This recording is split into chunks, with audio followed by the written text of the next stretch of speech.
নমস্কাৰ আজি মানুহজনে অফিচৰ পৰাই কল কৰি ক'লে যে আজি দুপৰীয়া ভাত খাজ বনাব নালাগে বাহিৰতে গৈ লাঞ্চটো কৰিম গৈ গতিকে মই সময়ত ৰেডি হলো আৰু তেওঁ আহিলত আমি ওলাই গলো অফিসে অকল আমি দুজনেই নহয় আমাৰ লগত তেওঁৰ কলিগ এজনো আছিল আমি আহিলো গহপুৰৰ ওচৰতে মিছামাৰীত থকা ইয়াছোস ফুড কোৰ্টলৈ ৰেষ্টুৰেণ্টখনৰ এম্বিয়েন্সটো খুবেই ভাল লগা আমি অৰ্ডাৰ দিলো প্ৰথমতে লাচ্ছি আৰু লাইম সোডা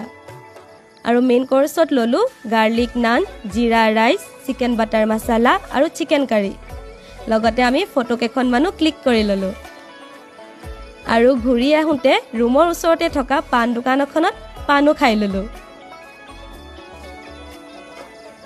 আৰু তেওঁলোকক বাই দি